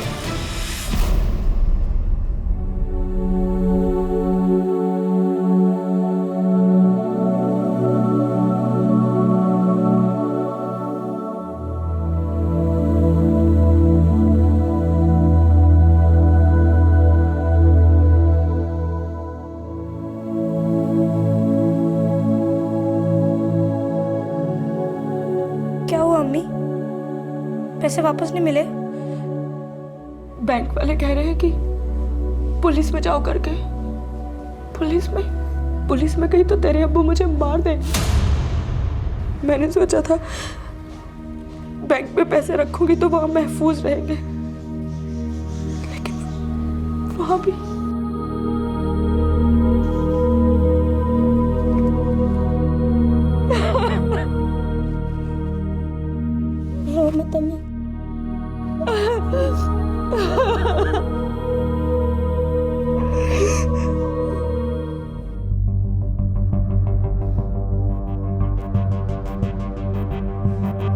दोस्तों से मांग के थक गया था सर मैं, किसी ने मदद नहीं की मेरी। फिर एक दोस्त ने मदद की सर, लेकिन वो भी पैसे चले गए। तुमने अपना कार्ड ATM में आखिरी बार कब और कहाँ यूज किया था? सर कल सुबह बोरीवली के ITI बैंक के ATM से कुछ पैसे निकाले थे मैंने। मेरी बच्ची हार्ट पेशेंट है सर, अगर उसको ऑपरेशन नहीं हुआ तो वो मर जाएगी साहब। सर प्लीज मेरे पैसे वापस दिला दो सर। आप शांत हो जाइए, पानी पीजिए, देखते हैं हम क्या कर सकते हैं। इस केस को हम प्रायोरिटी पे फॉलो करेंगे, आप सबके पैसे मिल जाएंगे, डोंट वरी। चलिए सर।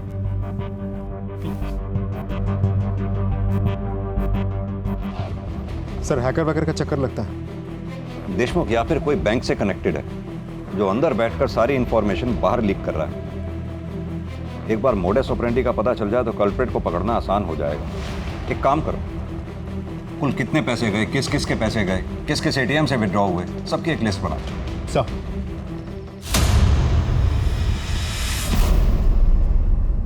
20 से ज्यादा लोगों की शिकायतें दर्ज की गई हैं अब तक। कुल 21 लाख रुपए गायब होने की संभावनाएं सामने नजर आ रही हैं। इस बीच पुलिस अधिकारी बारीकी से मामले की तफ्तीश कर रहे हैं।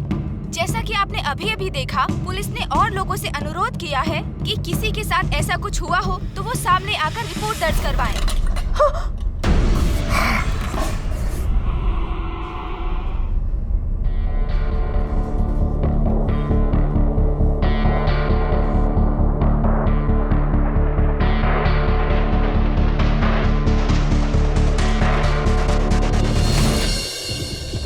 ये सभी विटनेस के स्टेटमेंट। सर इसमें एक चीज कॉमन है, सभी विटनेस ने उस दिन बोरीवली का ITI बैंक का ATM यूज किया था। बोरीवली ITI बैंक, जो एक काम करो, देशमुख को बोलो बोरीवली के ITI बैंक के ATM को फौरन चेक करें, क्विक।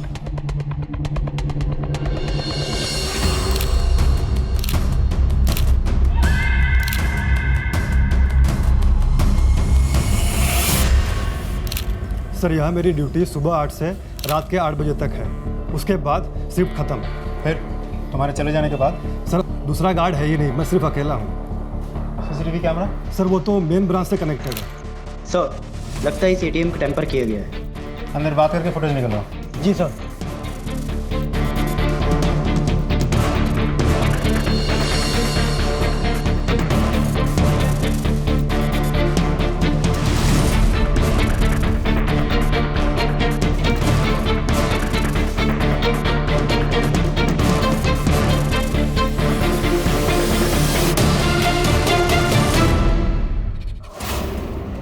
बजे के बाद का क्या? आपने नाइट शिफ्ट में किसी को रखा ही नहीं? सर वो हम लोग कुछ नहीं कर सकते, सब हेड ऑफिस से कंट्रोल होता है। कॉस्ट कटिंग के चक्कर में एक ही गार्ड रखा है। सर। हाँ देशमुख। सर ये देखिए, ये वाला फुटेज है। पहले सुबह 6 बजे, फिर रात 1 बजे।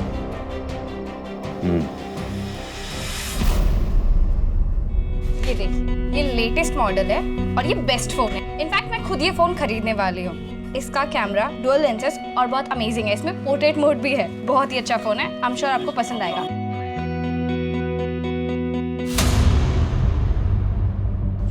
सर कोई गैंग है, यही बात तो क्लियर है, लेकिन एग्जैक्ट मोडस ऑपरेंडी क्या है ये तो सीसीटीवी से भी समझ में नहीं आ रहा। देशमुख, मुझे लगता है या तो इन लोगों के पास कोई मशीन है या फिर कोई ऐसा पार्ट जिसे सुबह आकर एटीएम मशीन में फिक्स कर देते हैं, जो उस दिन यूज हुए सभी डेबिट कार्ड, क्रेडिट कार्ड, सबकी डिटेल्स को रीड कर लेता है और रात को मौका पाकर वो मशीन को निकाल के ले जाता है। और फिर उन्हीं कस्टमर्स की इन्फॉर्मेशन यूज करके अलग अलग बैंक से पैसे विड्रॉ करते होंगे। लेकिन एक बात मुझे समझ में नहीं आ रही है सर, इस गैंग को कैसे पता होता है कि मशीन लगाते वक्त या निकालते वक्त कोई उन्हें देख नहीं लेगा, किसी की नज़र नहीं होगी उन पे, या फिर बैंक में बैठ के सीसीटीवी में कोई सब कुछ मॉनिटर नहीं कर रहा होगा। देशमुख, ये भी तो हो सकता है कि बैंक में बैठा कोई एम्प्लॉय उन्हें ये इन्फॉर्मेशन लीक कर रहा हो, या फिर उन लोगों ने रिस्क लिया और वो लकी निकले। एक काम करो, इस ब्रांच में और मेन ब्रांच में जितने भी एम्प्लॉयज़ हैं, सभी एम्प्लॉयज़ को स्कैन करो, उनके एड्रेसेस, कॉल डिटेल्स वगैरह वगैरह। पता करो क्या है, कोई ऐसा एम्प्लॉय है जिसका पिछले दिनों अचानक खर्चा बढ़ा हो, स्पेंडिंग पैटर्न, या फिर कोई ऐसा एम्प्लॉय जिसके हिस्ट्री शीटर या अपराधी किस्म के लोगों से ताल्लुकात हो, खासतौर से ऐसे लोग जो पिछले कुछ दिनों में फाइनेंशियल स्कैम में पकड़े गए। सब कुछ सर। और हाँ, हमें ये काम जल्द से जल्द करना होगा, इससे पहले कि कई और लोगों के पैसे चले जाएं। सर।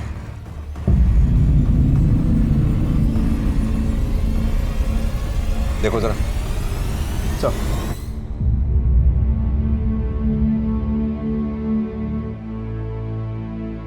साहब पैसों का कुछ कीजिए, मर मर के पैसे इकट्ठे किए थे साहब। एक और विक्टिम। ये दवाई और लगेगी। और वो पिछली बार लेके आया था, वो तो खत्म हो गई। आपने पैसे डिपॉजिट किए ऑपरेशन के लिए? जल्दी करिए, कंडीशन बहुत खराब है। ऑपरेशन नहीं किया तो प्रॉब्लम हो जाएगी। नहीं, मैं कोशिश कर रहा हूँ। एक फाइनेंशियल एड फैसिलिटी है, हर हॉस्पिटल में होती है, हमारा हॉस्पिटल भी देता है। आप उनसे बात करके देखो ना। जी, थैंक यू। मतलब बेसिकली आपको ऑपरेशन का 30% पैसा जमा करना होगा, बाकी का पैसा आपको हॉस्पिटल लोन में देगा। सर हमारे पास पैसे होते तो हम यहाँ नहीं आते। उतना तो लगेगा ही, उसके बिना नहीं होगा। आप कोशिश तो कीजिए। और हाँ, तब तक आप अपने आईडी प्रूफ, बैंक की स्टेटमेंट और ITRs के पेपर भी जमा करा दीजिए, वो भी साथ में लगेंगे। किसी के उठाए एक कदम से न जाने कितने परिवार और अनगिनत लोगों की जिंदगियां तितर-बितर हो जाती हैं। और दुर्भाग्यवश चोरी करने वाला चोर एक पल के लिए रुककर ये नहीं सोचता है कि उसके इस किए का परिणाम क्या होगा। ये भी नहीं सोचता है कि अगर कोई उसके साथ ऐसा करे तो उसका क्या हाल होगा। कौन थे ये चोर जो अपने फायदे के लिए किसी भी हद तक जाने को तैयार थे, फिर वो चाहे किसी के सपनों की बलि चढ़ाना हो या किसी की जान की। सर बैंक एम्प्लॉयज के call details, addresses, background check सभी स्कूटनी कर ली, लेकिन कुछ हाथ नहीं लगा। जिन एटीएम से पैसे विथड्रॉ किए गए थे उन सभी एटीएम्स के सीसीटीवी फुटेज भी हमने चेक कर ली। हर फुटेज में वही 3 सस्पेक्ट नजर आ रहे हैं, लेकिन किसी भी फुटेज में उनकी आइडेंटिटी से जुड़ी कोई इन्फॉर्मेशन हाथ नहीं लगी सर। देशमुख, उन एटीएम्स के आसपास कितने मोबाइल टावर हैं ये पता लगाओ। उस वक्त उस एरिया में एक्टिव हर फोन की इन्फॉर्मेशन निकलवाओ। अब इन तीनों तक पहुंचने का यही एक तरीका है। लेकिन सर उस टाइम तो वहाँ हजारों फोन एक्टिव होंगे। शिंदे, 1000, लाख, 10 लाख जितने भी हो, ऐसी सिचुएशन में हमारे पास कोई और ऑप्शन नहीं है। राइट, कई लोगों की, कई फैमिलीज की उम्मीदें हम पर टिकी हैं। चाहे जो भी हो, इन क्रिमिनल्स को जल्द से जल्द पकड़ना है, एट एनी कॉस्ट। जी सर।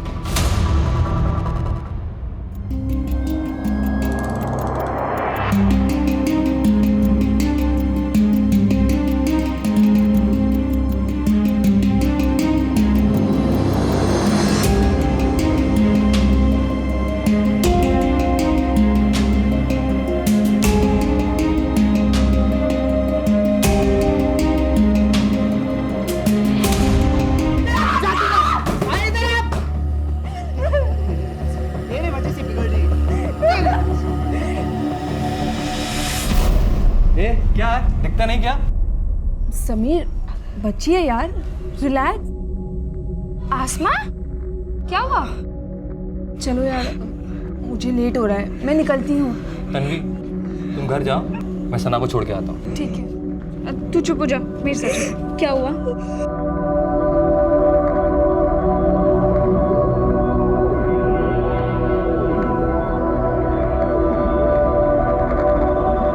मुझे घर जाना है, अम्मी अकेली है, अम्मी को ज़रूरत है। आसमा, शांत हो जाओ, रिलैक्स, बैठो, पानी पियो पहले। मुझे ये बताओ कि क्या हुआ? किसी ने डांटा, मारा किसी ने? अब्बू ने अम्मी को मारा? आसमा, अगर ऐसा है तो तुम और अम्मी पुलिस को जाके सब कुछ बताती क्यों नहीं? बताया था एक बार, अब्बू छुट के घर वापस आए तो उन्होंने अम्मी को और मारा। अब आसमा, मैं हेल्प करूंगी तुम्हारी और तुम्हारी अम्मी की। बताओ मुझे। अब पुलिस के पास नहीं जाएंगे, अब हम यहाँ से भाग जाएंगे। लेकिन अम्मी ने जो पैसे छिपा कर रखे थे वो तन्वी बेटा, खाना लगाओ भाई, कितना टाइम हो गया? जी अब्बू। जल्दी। अब मैं चलती हूँ। क्या गिरा भाई? कुछ नहीं अब्बू, वो बस।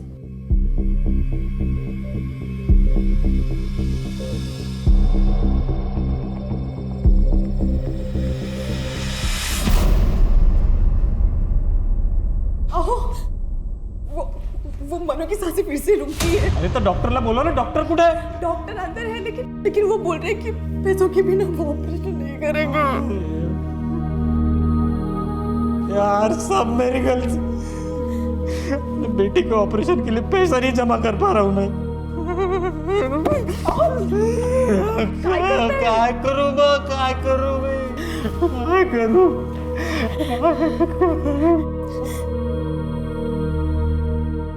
एक मिनट, ये कंगन ले लो और इसे बेच दो। आरती, ये तेरे आई के कंगन है, लेकिन मनु की जान से तो ज्यादा कीमती नहीं है ना। इसे जो भी मिलेगा देके बाकी का लोन लेंगे।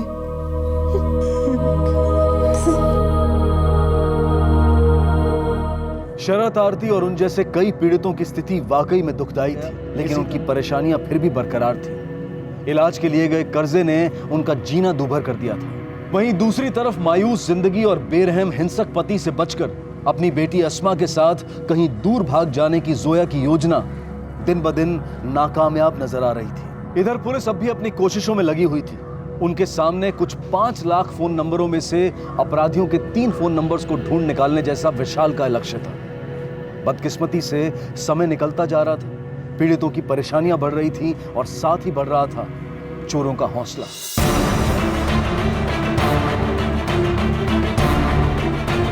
सर इधर ही काम करता हूँ, यही ऑफिस है मेरा। उस दिन थोड़ा काम था इसलिए जल्दी आ गया। सर मैं उसी एरिया में काम करता हूँ।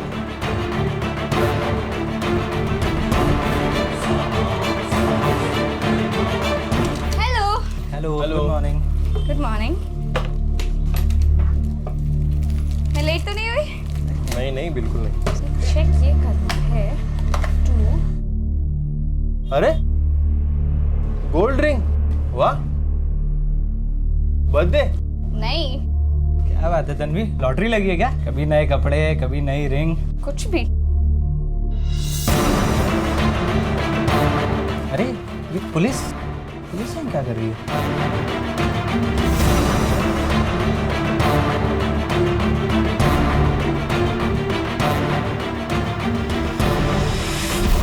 तन्वी कुरैशी।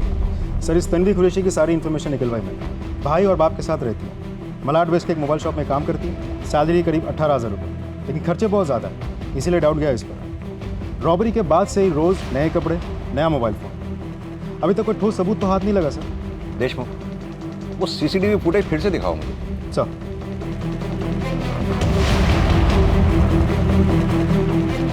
ये देखिए सर, कदकाठी तो बिल्कुल वैसी ही हो भी सकती है। पॉज कर, थोड़ा पीछे ले, ये जूम करो। ये लड़की जिस फोन पे बात कर रही है ये कुछ पुराने मॉडल का नहीं लगता? ऐसे मॉडल आजकल दिखाई नहीं देते। पता करो इस तरह के फोन कहाँ बिकते हैं, ट्रैक डाउन करो, खासकर इस एरिया में। प्लीज मैम बताइए, हम लोग को बात करने दीजिए ना। मैम हमें हमारा पैसा दिला दीजिए, और कुछ नहीं चाहिए हमें कुछ नहीं चाहिए, हमको हमारा पैसा चाहिए। अरे कसम से आप भी कैसे, हम लोग को बात का हमें हमारा पैसा चाहिए। रजिस्टर है, सबको मिल जाएगा। आप लोग सर आपने बोला था कुछ हो जाएगा सर। मैम ऐसे नहीं होता ना। एक मिनट शांत हो जाइए, आप लोग शांत हो जाइए प्लीज। हम आपका ही केस फॉलो कर रहे हैं, पुलिस अपना काम कर रही है, थोड़ा समय दीजिए, देखते हैं हम क्या कर पाते हैं। And please cooperate with us. Sir लेकिन कब तक मिलेंगे हमारे पैसे सर? लोगों से कर्जा लेके फंस चुके हैं हम लोग। Sir please, I request you sir, please हमारा पैसा वापस दिला दीजिए। और सर वो बैंक वाले बोलते हैं इंश्योरेंस से पैसे मिल जाएंगे, लेकिन अभी तक कुछ नहीं हुआ, ना कुछ होता दिखाई दे रहा है सर। हम लोग तंग आ चुके हैं, हमें बस हमारा पैसा दिला दीजिए और कुछ नहीं चाहिए। शांत तो हो जाइए। आप लोगों के ऊपर क्या गुजर रही है हमें खबर है इस चीज की, लेकिन पुलिस भी हाथ पे हाथ रख के तो नहीं बैठी ना।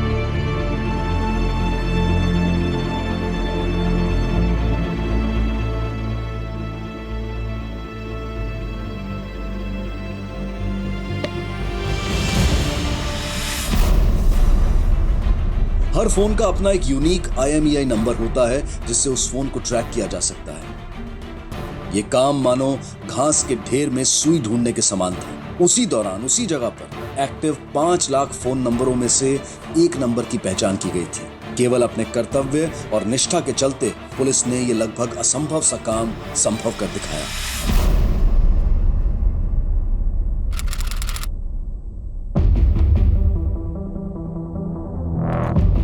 सर, इंटरनेट के जरिए मैंने कुछ लोकल सेलर से पूछताछ की।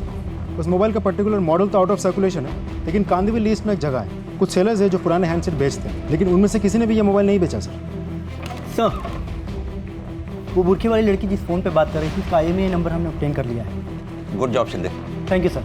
जब उसने फ़ोन पे बात की तो उसकी टाइमिंग और लोकेशन को मैच करके हमने नंबर निकाला। Very good sir. अब इस IMEI नंबर पकड़ के हम उस दुकान तक पहुंच सकते हैं जहाँ से ये मोबाइल बेचा गया था। Great, get it as soon as possible. Sir. हाँ सर, एक नहीं 3 मॉडल बेचे थे ये। एक आदमी आया था जिसको पुराने मॉडल चाहिए थे। उसकी शक्ल वगैरह याद है? ठीक से तो याद नहीं सर, लेकिन बता सकता हूँ नॉर्मल हाइट का था और 30 के आसपास, मतलब 35 के अंदर समथिंग। शक्ल याद नहीं है, लेकिन 3 फ़ोन बेचा था वो याद है। वो तो सर कंपनी ने एक्चुअली मॉडल बनाना बंद कर दिया था, और मैंने बोला भी था उसको वो मॉडल लो जो मार्केट में चल रहा है, वरना पार्ट्स नहीं मिलते सर। उसमें मेरा भी थोड़ा सा फ़ायदा था कि मेरा पुराना स्टॉक निकल रहा था। बायर के डिटेल्स वगैरह? हाँ सर, 6 महीने पहले तक की डिटेल रखता हूँ मैं। 1 मिनट सर, CCTV नहीं। शिंदे इतने लकी तो हम हो नहीं सकते कि हमें CCTV फुटेज में मिल जाए। एकदम लकी हैं सर आप, मिल गया डिटेल। ये बायर का नाम, यही डिटेल देकर उसने सिम कार्ड खरीदा था। Thank you.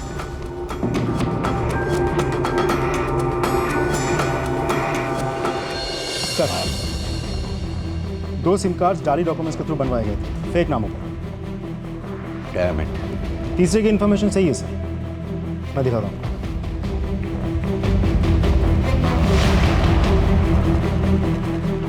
ये देखिए सर, कि तीसरा सिम किसी इजरायली औरत के नाम पर लिया गया है, Adina David. Israeli lady? Yes sir. Sir ये किसी इंटरनेशनल रैकेट का तो काम नहीं है? यानी कि ये इजरायली लेडी चोरों से कनेक्टेड हो सकती है। कांटेक्ट किया है इसे? सर हमने सोशल मीडिया के थ्रू मैसेज तो भेजा, जब वो रिप्लाई करेगी तब। अगर वो रिस्पॉन्ड करे तो? सर हमारे पास कोई चॉइस भी तो नहीं है, क्योंकि दुकानदार ने बहुत जनरल इन्फॉर्मेशन दिया था, शक्ल सूरत हाइट पर्सनैलिटी वो भूल गया था। यानी कि देशमुख ये इजरायली लेडी ही अब हमारे लिए लास्ट उम्मीद है। फिलहाल तो ऐसे लग रहा है सर। देशमुख, इजरायल एम्बेसी से कांटेक्ट करो, शायद इस लेडी के बारे में कुछ पता चले। सर। उस लड़की का क्या हुआ जो मोबाइल स्टोर पे काम करती है? हम नजर रखे हुए हैं, हर मोमेंट कैप्चर हो रहा है।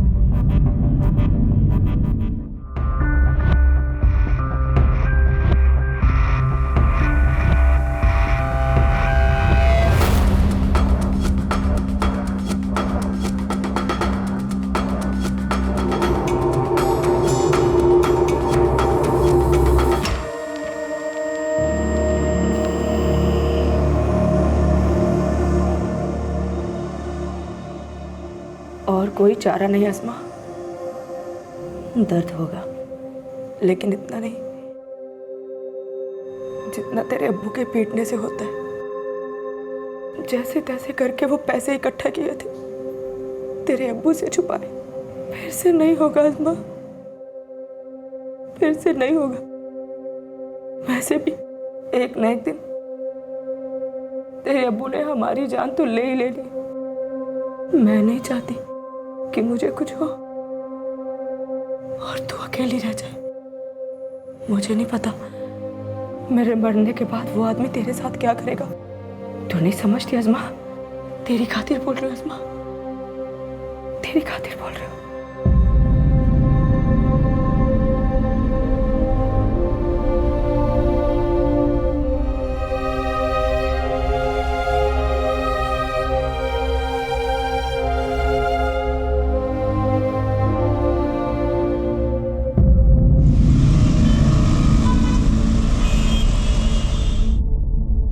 क्या? और नहीं तो क्या? अरे नुक्कड़ पे ही तो था मैं, अपनी आंखों से देखा मैंने। क्या हुआ अब्बू? क्या हुआ भाईजान? अरे एम्बुलेंस आई है, वो करीम की बीवी और बेटी खुदकुशी करने की कोशिश की दोनों ने। क्या? हाँ चलो अब्बू।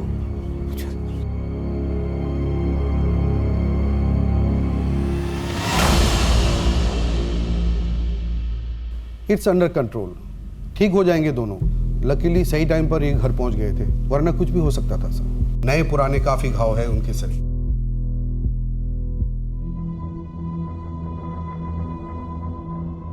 लेकिन इस बार तुम्हें डरने की जरूरत नहीं है। तुम और तुम्हारी बेटी, तुम दोनों ही सेफ हो। क्यों? सेफ रहेंगे ना दोनों? नजर रहेगी हमारी, कुछ गलत नहीं होना चाहिए। बिल्कुल सर, सेफ रहेंगे सर।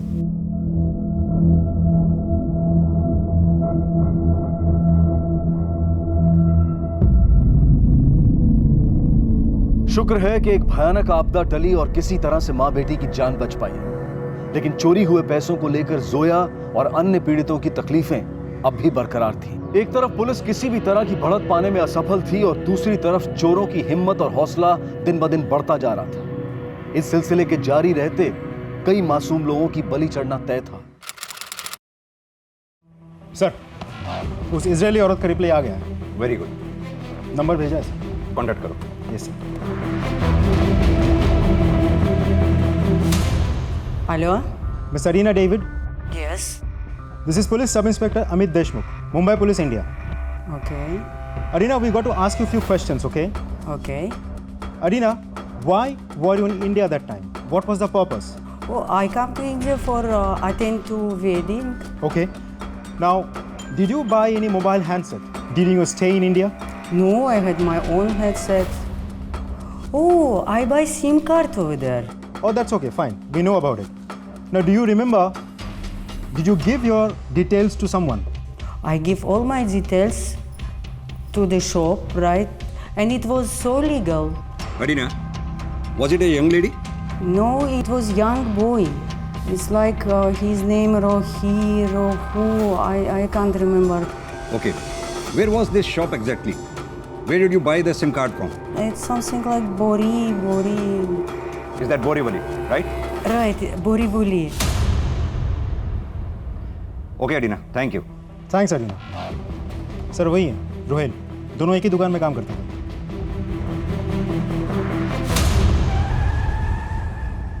तन्वी कुरैशी और रोहेल शेख कहाँ है दोनों? सर तन्वी तो आज छुट्टी पे है और रोहेल आज काम पे नहीं आया, बोल रहा था तबीयत खराब है। एड्रेस दो। Okay sir. शिंदे, तन्वी पे कौन नजर रख रहा है? कांस्टेबल कामले सर। फोन लगाओ।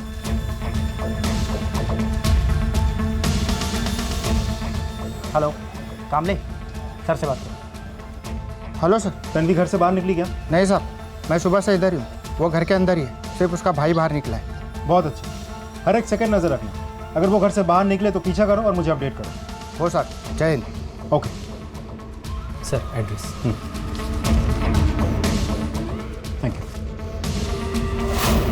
रोहिल तो घर पे है नहीं सर, क्या हुआ? लेकिन रोहेल ने दुकान पे तो बोला कि उसकी तबीयत खराब है। वो सुबह दुकान के लिए ही निकला था। कुरैशी साहब। जी सर। साहब, आप यहाँ, क्या बात है? ये बात तो आप अपनी बेटी तन्वी से पूछिए। रोहेल कहाँ है? रोहिल, मुझे कैसे पता रोहिल? झूठ मत बोलो तन्वी, हमने सीसीटीवी फुटेज में तुम तीनों को एटीएम से पैसे चुराते हुए देखा है, तुम और रोहिल। तीसरा कौन था तुम्हारे साथ? एटीएम, कोई मिसअंडरस्टैंडिंग होगी। तन्वी, कोई मिसअंडरस्टैंडिंग नहीं है। हम तुम पर नजर रख रहे थे। तुम्हारी सैलरी इतनी कम, फिर भी रोज नए कपड़े, नया फोन, कहाँ से लाते हो इतने पैसे? चोरी करती हो क्या? तन्वी, क्या कह रहे साहब? नए कपड़े, फोन, क्या है ये सब? अब्बू, वो सब लिया था मैंने, पर आपको गुस्सा आता है इसलिए छिपा के रखा था अब्बू। लेकिन अब्बू यकीन मानिए, ये सब खरीदने के लिए पैसे भाई ने ही दिए थे, और भाई ने कहा था कि आपसे छिपा कर रखने को, वरना आप भाई को काम करने से रोकते, इसीलिए। अब्बू सॉरी, मुझे ये सारी अच्छी चीज़ें चाहिए थी, इसीलिए ये सब हुआ। यकीन मानिए, मैंने कोई चोरी नहीं की, कसम से मैंने कुछ नहीं किया, मैं कुछ नहीं जानती। तो फिर रोहिल से तुम्हारी मुलाकात कैसे हुई? मोबाइल शॉप में? नहीं सर, रोहिल को मैं स्कूल टाइम से जानती हूँ और शॉप में भी काम करता है, पर वो और भाई बहुत अच्छे दोस्त हैं, साथ ही होते हैं हमेशा। भाई का नाम क्या है? समीर। चलो तन्वी, अगर हम तुम्हारी बात मान भी लें कि तुम इन चोरी में शामिल नहीं हो, हमने सीसीटीवी फुटेज में 3 लोगों को एटीएम से पैसे चुराते देखा। 2 लोग तो हो गए, रोहिल और समीर। तीसरी लड़की कौन हो सकती है अगर तुम नहीं हो तो? नहीं पता सर, शायद भाई की गर्लफ्रेंड सना हो। ये समीर कहाँ मिलेगा?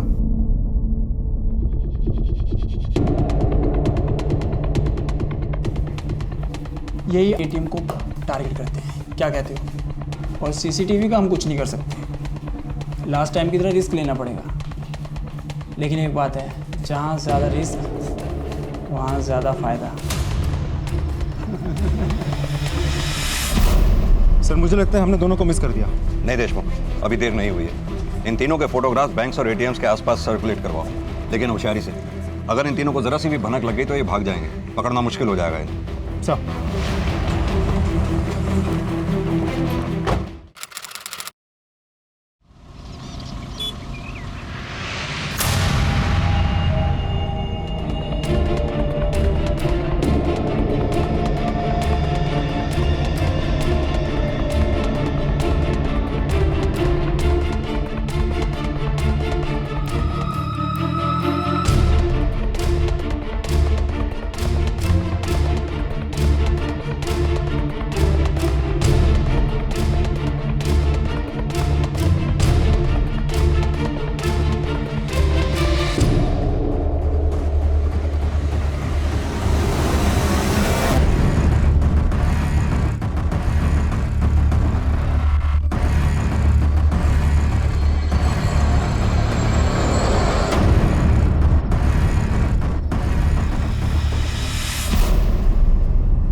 सर, हम लोग डिसेंट फैमिली से सर, जॉब करते हैं। ये चोरी वगैरह तो सर, हम लोग तो पहली बार गए थे वहाँ, रोहिल को पैसे विड्रॉ करने थे, देखा तो वो छोटा मशीन जो अटैचमेंट निकल के अपने आप हाथ में आ गया। फिर सर हम लोग तो पुलिस स्टेशन ही आ रहे थे सर।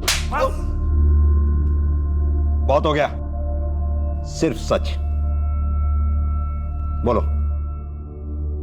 तुम्हें पता है वुमेन्स जेल के अंदर हालत कैसी होती होगी?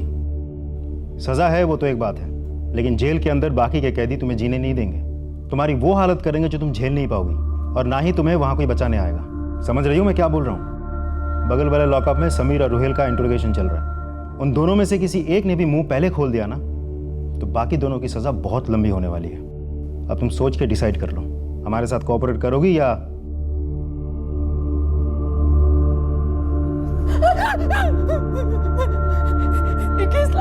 इक्कीस लाख निकाला था हम लोगों ने सर, इस बार और निकालने का प्लान था सर।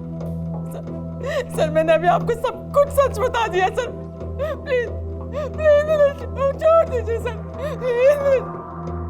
ठीक है, मत बोलो। शिंदे, जूही से कहो कि सना की इतनी खाल उधेड़े कि वो अपने आप ही। जी सर। नहीं सर, सर प्लीज सर, सना को छोड़ दो सर, चोरी हमने की। चुप। सर चोरी हमने की है, लेकिन प्लान हमारा नहीं था, फरहान का था। यस सर, वही मास्टरमाइंड है, फरहान अहमद। सर हम लोग साथ में ही पढ़ते थे, वो हमेशा से ही पढ़ाई में आगे था, इंजीनियरिंग भी की, लेकिन जॉब नहीं मिला, फ्रस्ट्रेटेड था सर। लेकिन कुछ टाइम बाद सब कुछ बदल गया, गाड़ी, घर, अचानक से पैसा आ गया उसके पास। अरे वो बटला कहाँ है, बटला? अरे वो मुझे कल ही मिला था। भाई उसकी शादी होने वाली है अब। अरे क्या बात कर रहा है? सीरियसली यार, ये देख कितना हुआ। बिल आ गया। गाइस ये ट्रीट मेरी तरफ से है।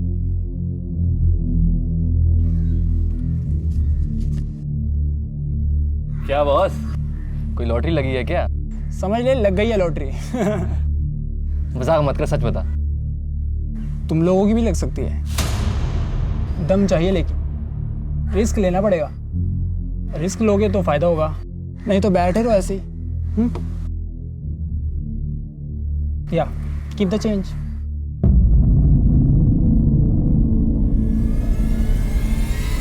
सर चोरी की हमने। हम लोग सुबह सिक्योरिटी के आने से पहले ही आईटीआई बैंक के उस एटीएम में जाकर ये स्किमर और एक छोटा सा कैमरा इंस्टॉल कर देते थे। स्किमर उस एटीएम में इस्तेमाल हुए हर कार्ड का डेटा चुरा लेता और कैमरा लोगों के टाइप किए पासवर्ड को रिकॉर्ड कर लेता था। फिर हम रात को सिक्योरिटी के जाने के बाद आकर अपना स्किमर और कैमरा ले जाते थे। उसमें रिकॉर्डेड डेटा से हम डुप्लीकेट्स कार्ड बनवाते और फिर उन्हीं कार्ड्स के जरिए अलग अलग एटीएम में जाकर पैसे निकालते थे। लेकिन प्लान हमारा नहीं था सर, प्लान फरहान का था। Good job. अब चोरी किया डाटा डाउनलोड करना है और नए कार्ड्स बनवाने हैं और फिर नोटों की छपाई।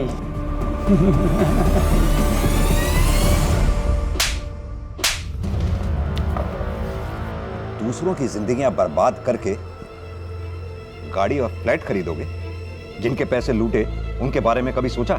कितनी दिक्कतें आई होंगी उन्हें। किसी का बच्चा अस्पताल में, किसी के माँ बाप गरीबी की जिंदगी जी रहे हैं, किसी की सारी सेविंग लूट गई। सोचा कभी उनके बारे में? सर, ये फरहान के बारे में सारी डिटेल बताओ।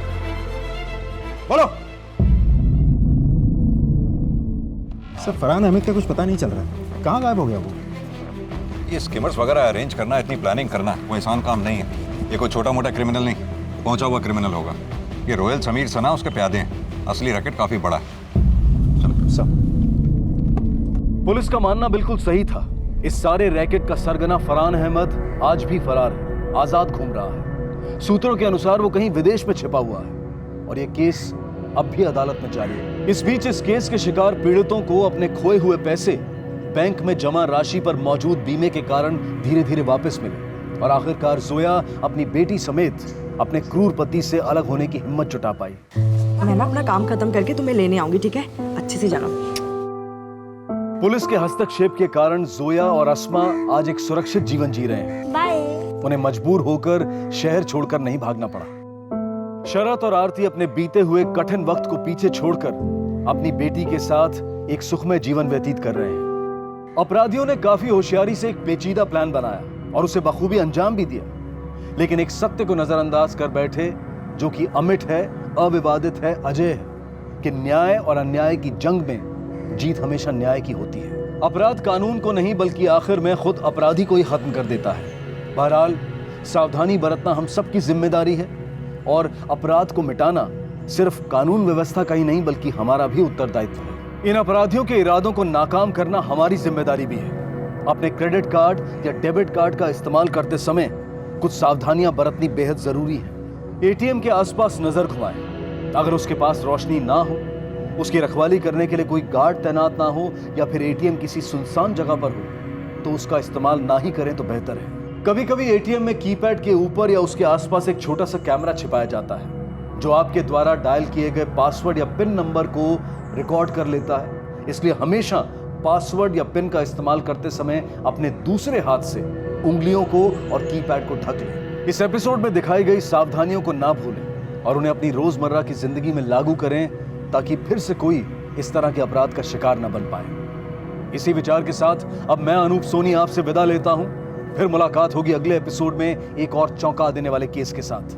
तब तक अपना और अपने परिवार का ख्याल रखें और देखते रहें क्राइम पेट्रोल सिटी क्राइम्स। सबक एक को, सीख हम सबको। जय हिंद। क्राइम पेट्रोल के ऐसे ही मजेदार एपिसोड्स देखने के लिए हमारे चैनल को सब्सक्राइब करें